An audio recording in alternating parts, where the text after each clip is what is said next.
If I told you my goal today was to inspire you to do something that you already enjoy, you might say to yourself, well, why do I need to inspire you? But what if I said to you, my goal is to inspire you to do something that you already enjoy that might help somebody in need? Well, that's altogether different, isn't it? Here's what I want you to do. I want you to think about that one thing that you love, that passion that you have, the one thing that drives you. It could be a hobby, it could be a leisure activity, it could be school, work, anything. I want you to ask yourself this one question. Is it possible that one thing that you love, could it help somebody in need? I'm thinking the answer is yes. Let's talk about my passion for a moment, gardening. I didn't always have a passion for gardening. I was actually relocated out to rural Hunterdon County, farmland, New Jersey. Yes, there are farms in New Jersey, folks. And so as soon as I moved out there with my family and my 4-year-old daughter, I fell in love with agriculture right away. I wanted to get involved in some form or fashion. At the same time, I wanted to start a daddy-daughter project with my 4-year-old daughter. And so one day I'm driving down the road and I see this sign at a little farm market. It says, 30 by 30 foot plot available for rent. Okay, so I put the blinker on, went into the parking lot, met with a nice little farmer, and he said, yeah, I've got this little plot over here. It's all tilled, prepared, ready to go. All you need to do is drop some seeds and plants in there, and off you go running them. I figured, well, that's pretty easy. So I went home, and I jumped onto the internet, and I figured I'd start learning about gardening, because I never planted anything before in my life. And of course, if it's on the internet, it must be true, right? And so at the same time, I talked to a local farmer and got some ideas from him as well. And then, being the business guy, I'm into Excel spreadsheets. So I figured, well, the more colors, links, and formulas, the better the output, right? Is that how it works? So I started thinking to myself, well, let's see. It's my wife and my 4-year-old daughter at the time living in the home. And it's our first garden. Gee, I wonder how much we need. Well, why don't we put in, let's say, I don't know, 150 tomato plants? Another 150 cucumbers and zucchini. That should be good enough, I think. And so anyway, everything's in the ground and it's growing and looks beautiful. June, July rolls around, August, suddenly, whoosh, tons of produce. What am I going to do with all this stuff? I mean, I've got tons of it. I know, I'll just bring it down to my office. So I got my little yellow ShopRite supermarket bags, and I filled them up with peppers and tomatoes and zucchini and all sorts of things. And I went into work the one day, and I remember saying, hey, guys, I've got some extra produce. Does anyone want any? And they're like, wow, that's great. Look at these tomatoes. Yeah, definitely. And zucchini, that's wonderful. I'm like, well, it looks like I got myself a little market, don't I? So I started bringing in produce each week, week after week after week after week after week. And I kind of noticed, I don't know if it was my imagination or not, but I noticed that people started to avoid me. And I noticed that when I went in there with my bags of produce, I don't know if it was a crinkling of the bags or what have you, but gosh, I walked down the hallway and people start jumping in their offices and their cubes, and they were hiding from me because obviously I've handed out way too much produce. So what am I going to do with all this produce, right? Well, that was a defining moment in my life, because I saw this 3-line article in the paper, and it said, if you ever have extra produce, bring it to the food pantry. Grow a row for the hungry. Thus, the program was born. So I remember walking into the food pantry that day, and my life changed forever. I remember looking in and seeing people all lined up on the left, a bunch of chairs, and people sitting in those chairs, men, women, children, all different walks of life. And they all had numbers, 25, 26, 27. And the people were called up to get some boxes of food and cans of food. No produce to be seen.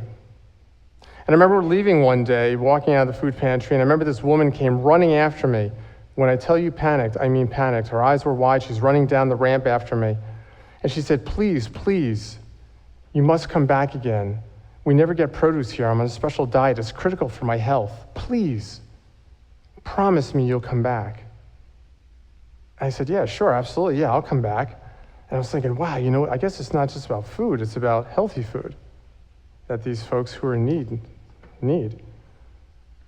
And so I remember another time I was unloading the car, and this gentleman came up, and I guess it was his way of just kind of giving back, I suppose. And he's like, can I help you unload the car? I'm like, sure.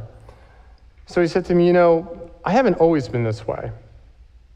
I had a job, I had a house, but then I got sick. And then I lost my job, I lost my house, and now I'm living in inefficiency, cooking off of a hot pot. And I remember thinking then that, you know what? This is serious.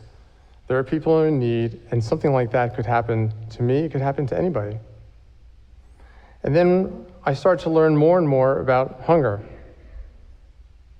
1.2 million people in the state of New Jersey don't know where their next meal is coming from. They're food insecure. 48 million people in the United States don't know where the next meal is coming from. Over 15 million children in the United States do not know where their food is coming from. That has to change. What I realize is that I have a passion, and I'm fortunate that there's a purpose for me to serve. But gosh, what we need right now is a plan. And so what we did is we said, look, here's the reality. We need to get food, not just food, but healthy fresh fruits and vegetables to those folks who are in need. So where do we do this? So we dove into what areas called food deserts. And these are areas that are geographically defined by the USDA as not having any access to fresh fruits and vegetables. Could be in the suburbs, could be urban, rural, doesn't matter. And these areas, they might just have maybe a small corner shop, but even if the people did live there and they could afford some sort of produce, it's not good quality, there's not a lot of it. And so what we did is we decided to create what we call free farm markets. And those are farm markets that are free. Now, you may have been to a farm market before, and you basically walk up, and of course there's all different types of produce laid out for you, and you get your bag and you go to the end of the line. But the difference here is that it's free, there's no cashier. It's for people who are in need. And we know that this is critical in these areas. But man, it just hit me right between the eyes last year. Because last year there was a senior citizen online, an older woman. And imagine going to one of these free farm markets where you're online for an hour or two, waiting a couple hundred people deep to get a bag of produce. And this woman, unfortunately, passed out. Not because of the heat, and not because she was tired. She passed out because she's a diabetic. And the reality is that the reason she's online is, one, she can't afford food, certainly can't afford fresh fruits and vegetables, but she can't even afford the medication for her diabetes. And the only way that she can regulate her blood sugar is through the produce that we're giving her each week. That's not just a nice thing to do, that's a necessity, driven through a passion. Next thing we need to do, of course, is tell the world about hunger. Start with our youth. So we set up a curriculum where youth come out to the farm. We teach them all about hunger, local level, international, all different levels. But it's not all doom and gloom. No, not at all. Because we teach them, and then we give them the ability to do something about it immediately. They go out in the field and they plant, and they harvest. But education goes much deeper than to the children. It's also the adults, too. You're never too old to learn, right? There was someone who went on one of our free farm market trips, and that's, of course, with the volunteers, pick up all the produce from our farm. They drive it down every week to these free farm markets and distribute it. Well, this individual is an immigrant. He moved here 20 years ago, had a few bucks in his back pocket. And so he was very fortunate. He, had a couple part-time jobs, and one thing led to the next, and he got a decent job, he got married, and now he's got a really good job, he's got a wonderful life, moved up the corporate ladder. So his wife says one day, she goes, why don't we do this free farm market thing? He's like, all right. But in the back of his mind as he's going down there, saying, I just don't understand this. I mean, no access to fresh fruits and vegetables in these areas? Can't afford it. Being very sensitive, mind you, but just did not understand the concept until he went to the free farm market. And as soon as he met the folks, looked at them eye to eye and started speaking to them, handing the produce over to them, then and only then did he realize that perhaps they didn't have the same opportunity that he has, and there are many other challenges out there that he just never knew about. It transformed his life so much that when he left, all he could think about was helping folks in need.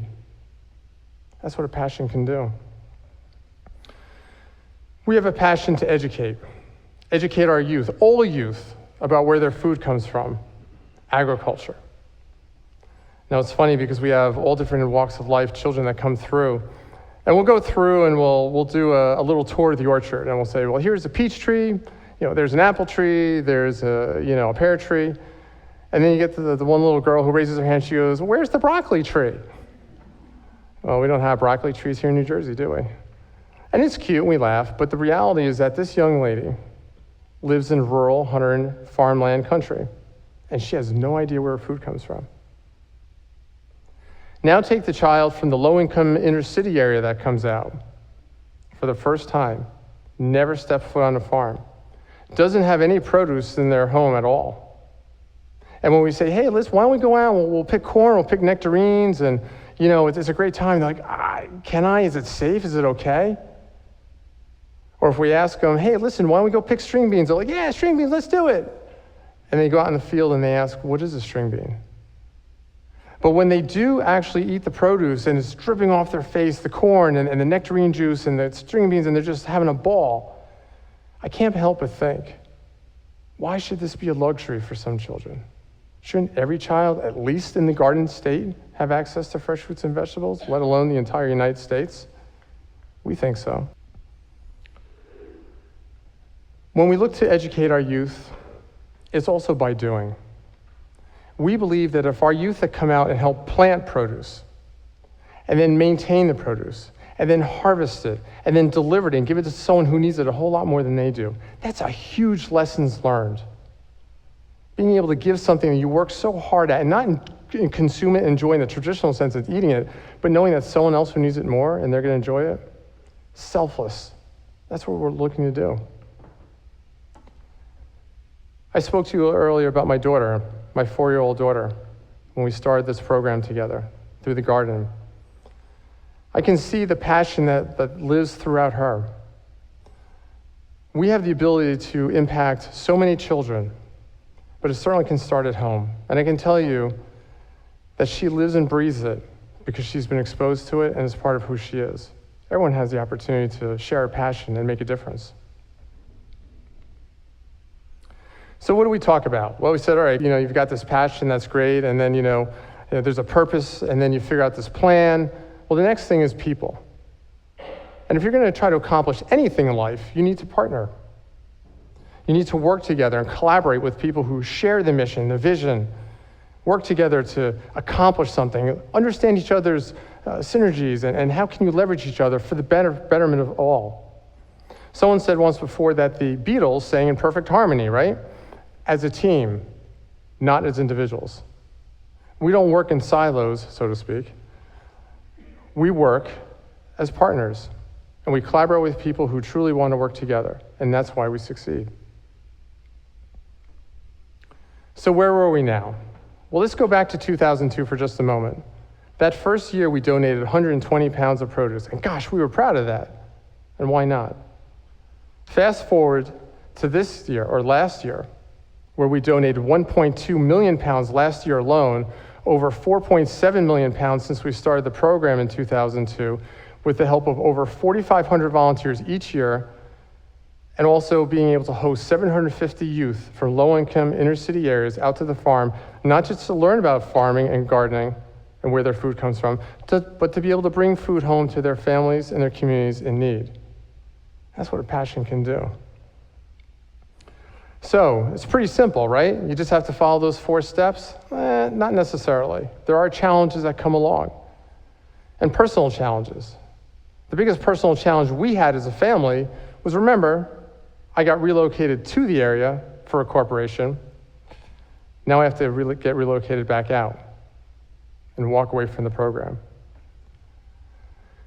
But knowing that this was my calling and God set me down this path, and with a lot of prayer and faith, my family and I decided that me being in the corporate world for 17 years, I'll walk away from that and follow and pursue this passion to help those folks in need.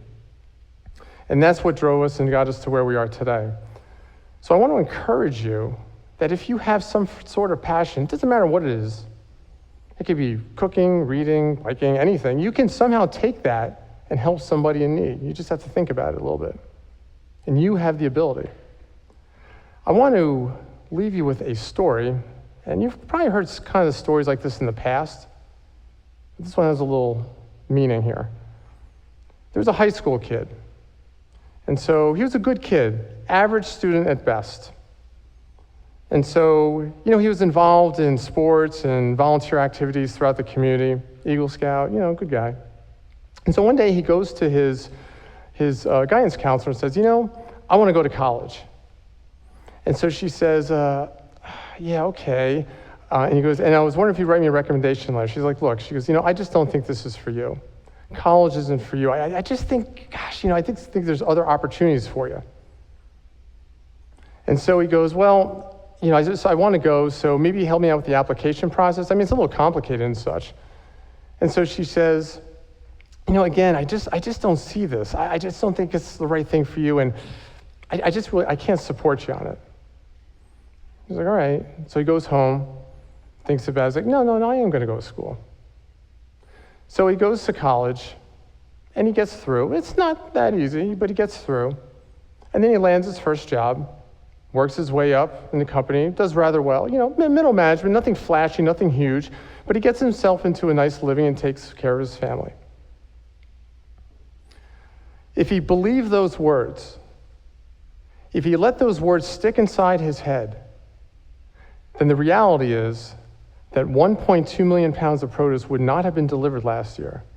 Over 4.7 million pounds would not have been delivered to date. 750 youth from low-income inner-city areas would not have made their way out to our farms each year to learn about food and be able to pick and harvest for their families and communities in need. And 4,500 volunteers, quite frankly, would have nothing to do. And I wouldn't be up here telling you my personal story. So before I leave you, I want to encourage you to follow your passion. Find that purpose. Make a difference. It doesn't have to be as big as Grow a Row. It can be smaller. It can be 10 times bigger than Grow a Row. But find that passion and make a difference. And I'll leave you with this final thought.